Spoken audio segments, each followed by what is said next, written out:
There are important societal issues connected to the environment and to how and where people live.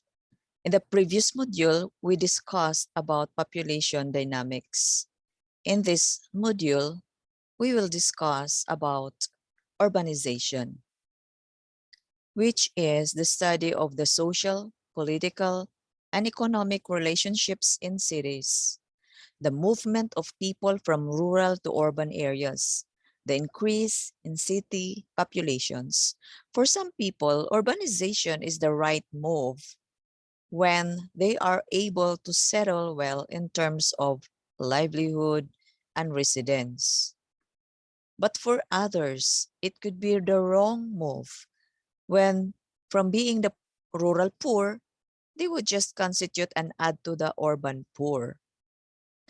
This module's coverage includes process of urbanization, urban peripheries such as suburbs, exurbs, and zones, and sociological perspectives on urbanization.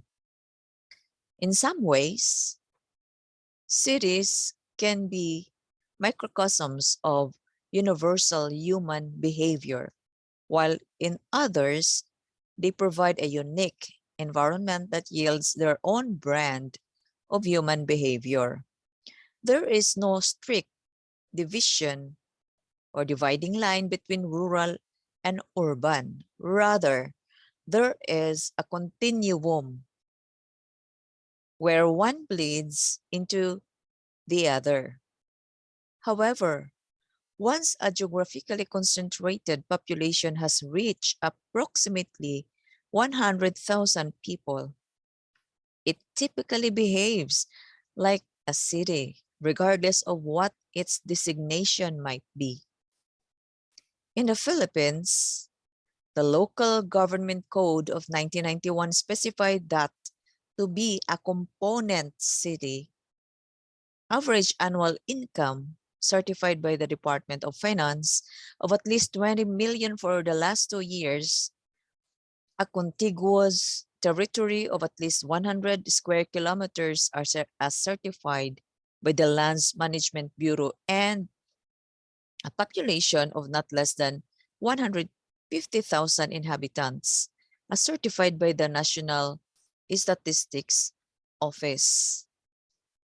Those are the prerequisites for the component city.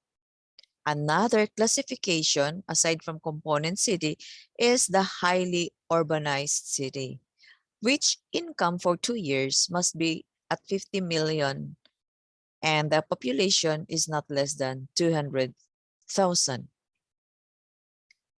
As of this year, 2022, according to Worldometer's website, these are the cities in the Philippines with the corresponding population.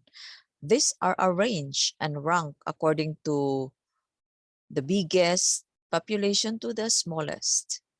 These top cities have over millions in population. Iligan City is at number 27 with over 300,000 population. And Marawi City is at number 68 with over 143,000 population. Let's go global. Urban centers experienced a growth spurt during the industrial era. In 1800, the only city in the world with a population over 1 million was Beijing.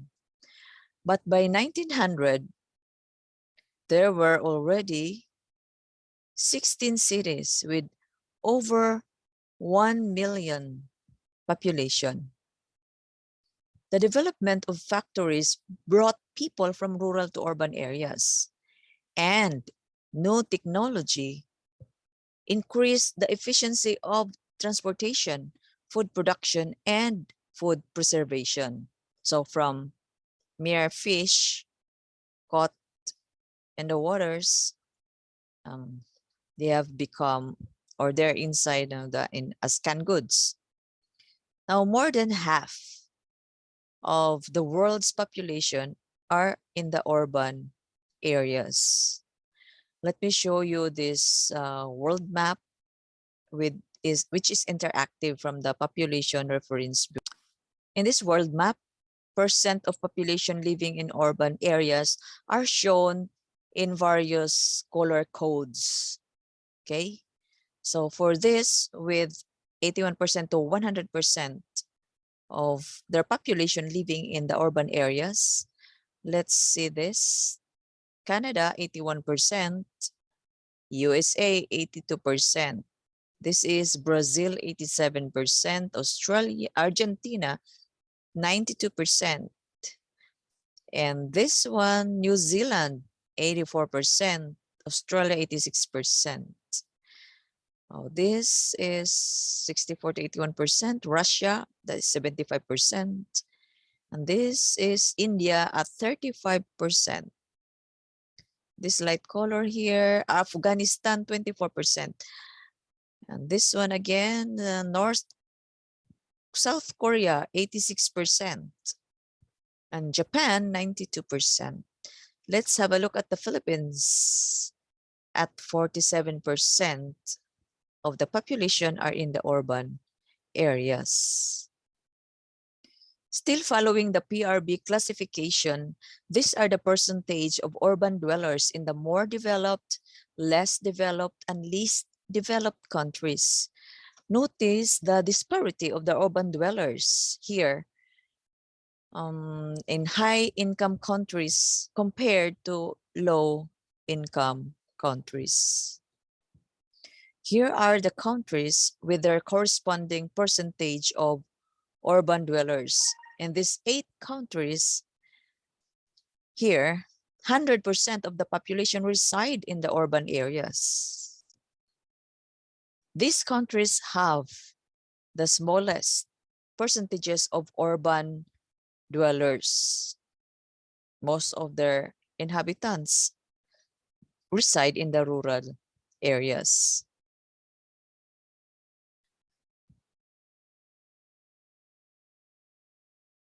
How did the cities come into being?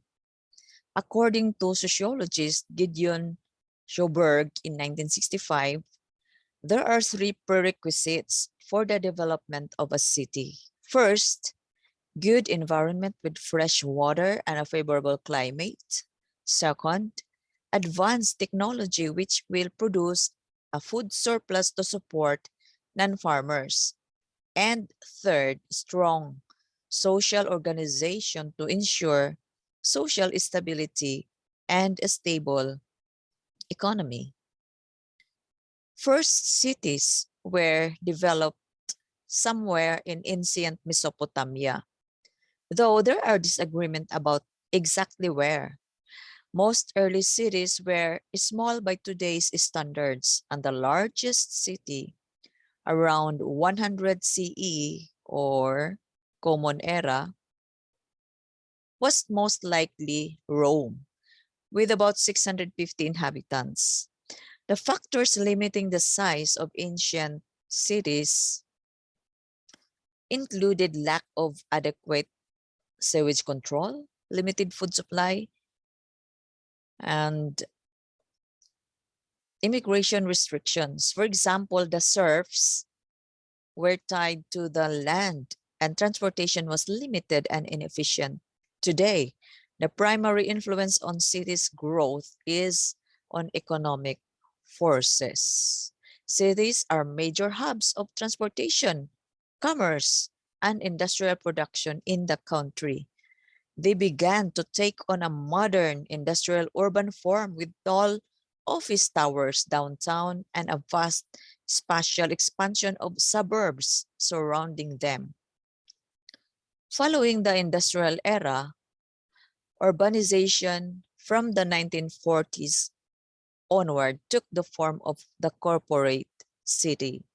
According to Stelter, that the corporate city as being more focused economically on corporate management and financial services than industrial production. And that there are 5 features that define the form of corporate cities: dispersal of population in suburbs, high-rise apartment buildings, isolated industrial parks, downtown cores of office towers, and suburban shopping malls. If you have been to Manila, you must have seen these uh, areas referred to as cities, but they don't have the political mandate. They are just corporate cities, a city within a city. Like for example, the Bonifacio Global City in Taguig City. So let me show you a video, a very short one. It's just like we are touring around BGC just to see all these features in there. This video is credits to Tour from Home TV. I am fortunate to have spent free sleepovers in one of the tall buildings here, Bellagio, at the 16th floor. My college roommate, who is a CPA, has been awarded a condo unit by her company as COO, or Chief Operations Officer. It came with a car too. The condo's glass wall is from ceiling to floors. So the view to the overlooking vast golf course is breathtaking. And at night, as I lay down on the sofa bed in the living room, I could see the stars and the blinking lights of passing airplanes.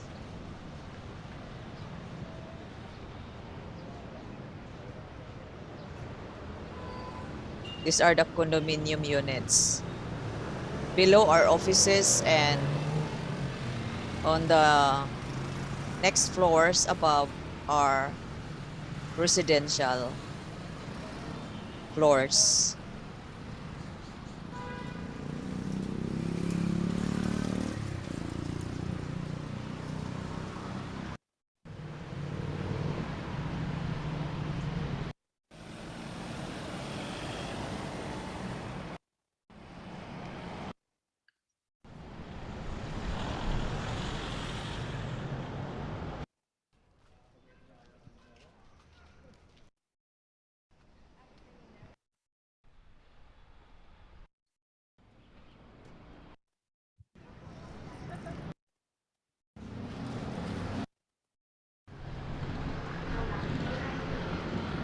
There are many of these cities in the cities of the megalopolis Manila, Eastwood City in Quezon City, Araneta City before the Araneta Center, also in Quezon City, and there are still many others. Transformation of the corporate city into a postmodern city form. Postmodern cities are defined by their orientation to circuits of global consumption, the fragmentation of previously homogeneous urban cultures, emergence of multiple centers or cores. John Hannigan in 1998 describes three related developments that characterized the postmodern city: the edge city, dual city, and fantasy city. Edge cities are urban areas in suburbs or residential areas that have no central core or clear boundaries, but form around clusters of shopping malls, entertainment complexes, and office towers at major transportation intersections. Dual cities are cities that are divided into wealthy, high-tech, information-based zones of urban development and poorer, rundown, marginalized zones of urban underdevelopment and informal economic activity.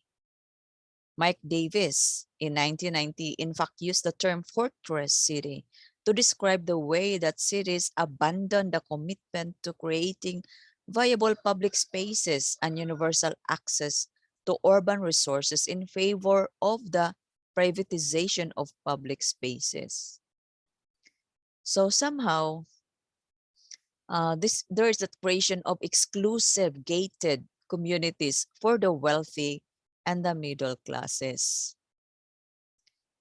Fantasy cities are cities that choose to transform themselves into Disneyland-like theme parks or sites of mega events like the Olympics or FIFA World Cup competitions to draw international tourists. As cities grew more crowded, often more impoverished and costly, more and more people began to migrate back out of them.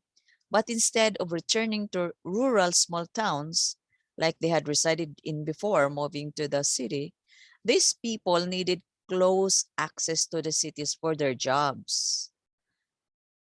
As the urban population greatly expanded and transportation options improved, suburbs developed. So these are the suburbs just in the periphery of the towers where businesses are. Okay, so suburbs are the communities surrounding cities, typically close enough for daily commute in, but far enough away to allow for more space than city living affords. The bucolic suburban landscape of the early 20th century has largely disappeared due to sprawl.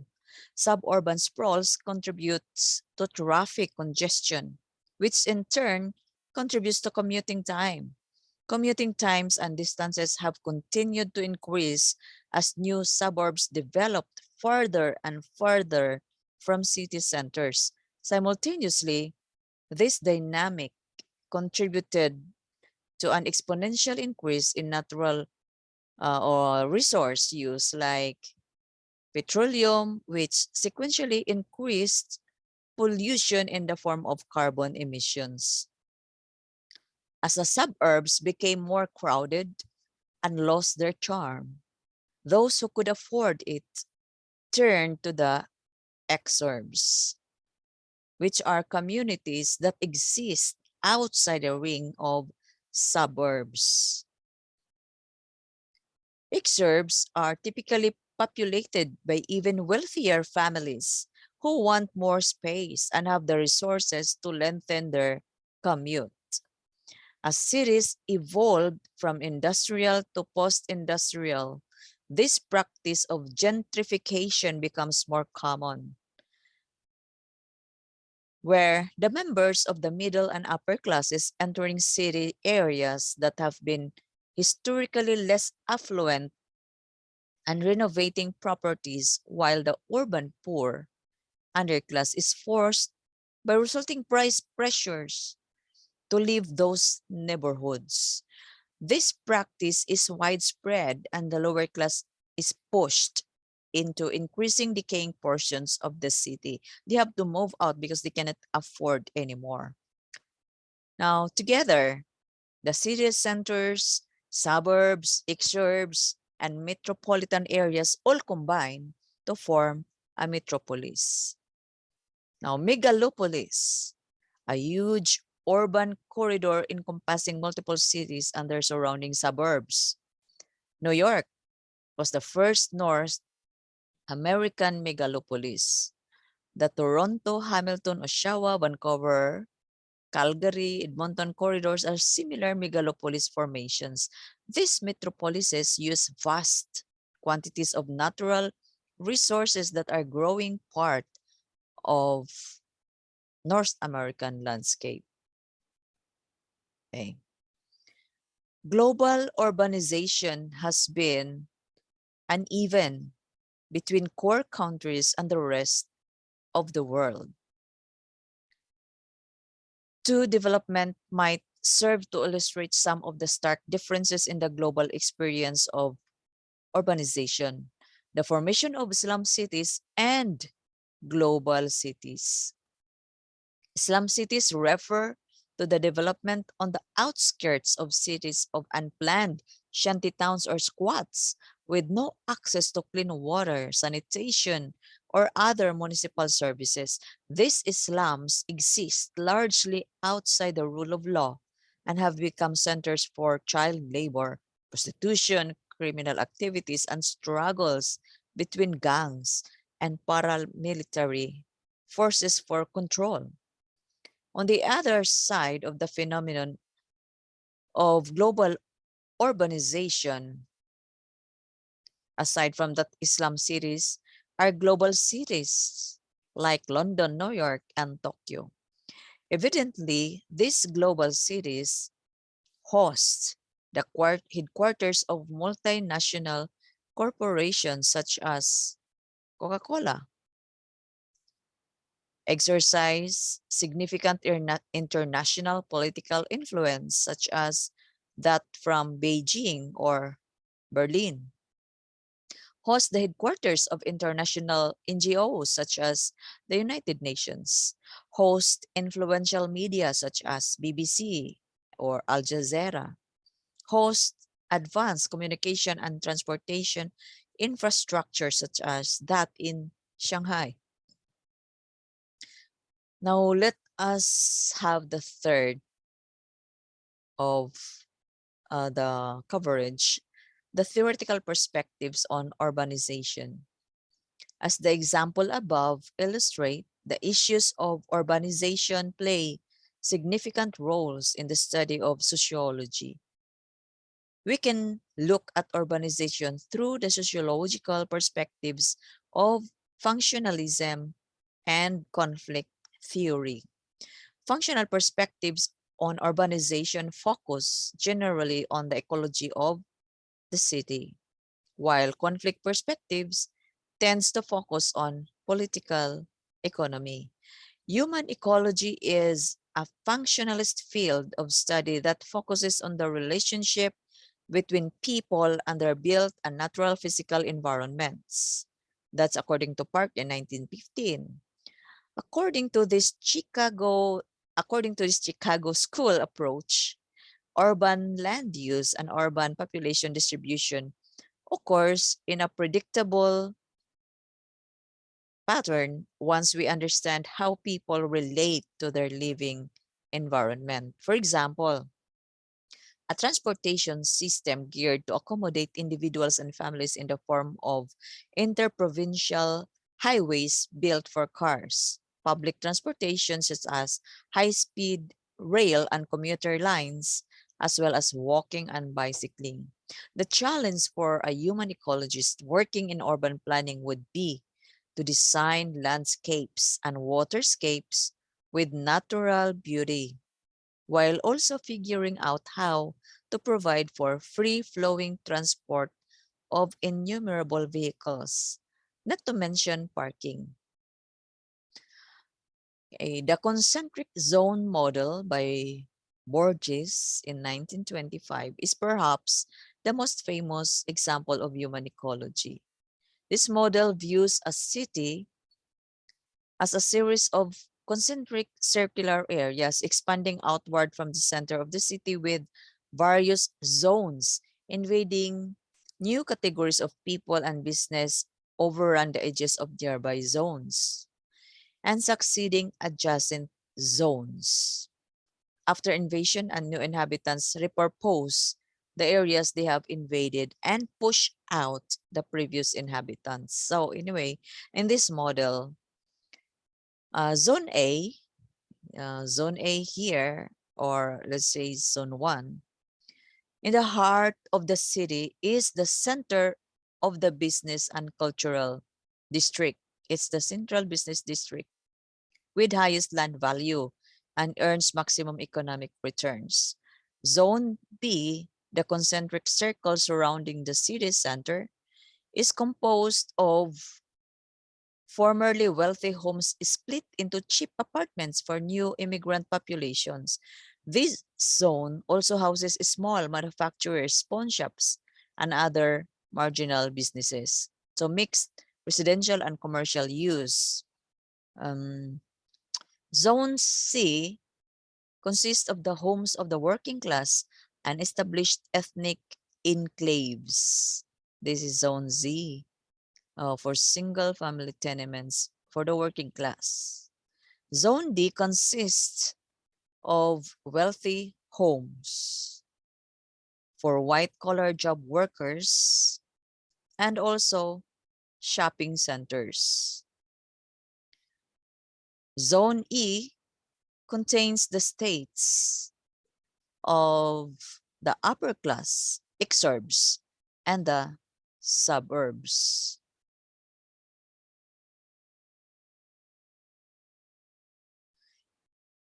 In contrast to the functionalist approach, the critical perspectives focus on the dynamics of power and influence in the shaping of the city. One way to do this is to examine how urban areas change according to specific decisions made by political, economic leaders. Cities are a product of a dynamic of capital investment and disinvestment. City space is acted on primarily as a commodity that is bought and sold for profit. The dynamics of city development are better understood, therefore, as products of growth coalitions.